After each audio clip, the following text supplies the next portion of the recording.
தற்போது கிடைத்துள்ள அண்மை செய்தி. சென்னை ராஜா அண்ணாமலையார்புரத்தில் மளிகை கடை உரிமையாளரை தாக்கியதாக பாமக நிர்வாகிகள் மீது வழக்கு பதிவு செய்யப்பட்டுள்ளது. இதுகுறித்தான கூடுதல் விவரங்களை வழங்குவதற்காக நமது செய்தியாளர் சுப்பிரமணியன் இணைப்பில் இருக்கிறார். வணக்கம் சுப்பிரமணியன், கூடுதல் விவரங்கள். சென்னை ராஜா அண்ணாமலைபுரத்தில் மளிகை கடை நடத்தி வருபவர் சபரிநாதன் கடந்த 20ஆம் தேதி ஒரு பெண் கடைக்கு வந்து 100 ரூபாய் கொடுத்து 50 ரூபாய்க்கு பொருட்கள் வாங்கிவிட்டு மீதி 50 ரூபாயை கடை உரிமையாளர் சபரிநாதனிடம் கேட்டிருக்கிறார். 50 ரூபாய் தான் நீங்கள் கொடுத்தீர்கள் என்று கூறிய போது 2 பேருக்கும் இடையே வாக்குவாதம் ஏற்பட்டிருக்கிறது.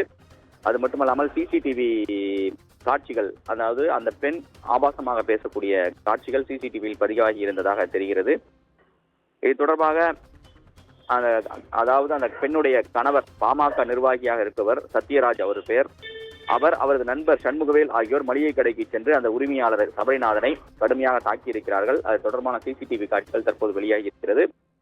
சபரிநாதன் ராயப்பேட்டை அரசு மருத்துவமனையில் சிகிச்சை பெற்று அபிராமிபுரம் காவல் நிலையத்தில் புகார் அளித்திருக்கிறார். அந்த புகாரின் அடிப்படையில் பாமக நிர்வாகிகளான சத்யராஜ் மற்றும் சண்முகவேல் ஆகிய இருவர் மீதும் ஆபாசமாக பேசுதல், தாக்குதல் உள்ளிட்ட 4 பிரிவுகளின் கீழ் போலீசார் வழக்கு பதிவு செய்து விசாரணை மேற்கொண்டு வருகிறார்கள்.